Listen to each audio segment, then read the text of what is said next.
ராதிகா ஏதோ பெருசா முடிவெடுத்துட்டா மாதிரி எனக்கு தோணுது. பேச்சுலர் டிகிரி முடிச்சுட்டு என்ன பண்ண போறீங்க? தெரியல, மாஸ்டர்ஸ் எல்லாம் பண்ணணும்னு நினைக்கிறேன். அதுக்கப்புறமா தான் வேலைக்கு போவேன். நீ நல்லா படிக்கிற பொண்ணு, எவ்வளவு படிக்கணுமோ அவ்வளவு படி. டான்ஸையும் விட்டுறாத. நேத்து நடந்ததுக்கு சாரி. இந்த ரைட் மறுபடியும் போறீங்களா? போலாம். வாங்க. இல்லையா பாப்பா, எங்க போனாலும் உங்க கலை நிகழ்ச்சி இல்லாம இருக்காது. அப்படியே இறங்கி ஒரு டான்ஸ போடுறது.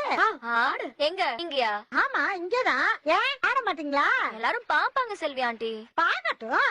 ஏய், அவ்வளவு பெரிய மேடையிலேயே ஆடிட்ட, ஏன் இங்க ஆட மாட்டியா? ஆடிடி. நியமா, கமான் கமான், லெட்ஸ் கோ. ஆடு, என்ன உனக்கு?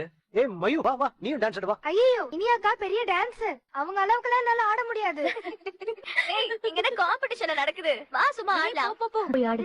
அக்கா, ஆடு. ஏங்க நீங்க ஓகேவா? எனக்கு என்ன, நான் ஓகேவா தான் இருக்கு. நிஜமாதான் சொல்றீங்களா? ஏன் அப்படி கேக்குறீங்க? நீங்க தான் ட்ரிப் அரேஞ்ச் பண்ணீங்க, ஆனா எதுலயும் கலந்துக்காம ஒதுங்கி நின்னு வேடிக்கை மட்டும் பாத்துட்டு இருக்கீங்க. எல்லா சந்தோஷத்திலயும் கலந்துக்கிறத விட அடுத்தவங்க சந்தோஷத்தை விலகி நின்னு வேடிக்கை பாக்குறதும் நல்லதா இருக்கு. நீங்க இன்னைக்கு பேசுறதெல்லாம் எனக்கு ரொம்ப வித்தியாசமா இருக்கு. நிஜமாவே நீங்க ஓகேவா இருக்கீங்களா?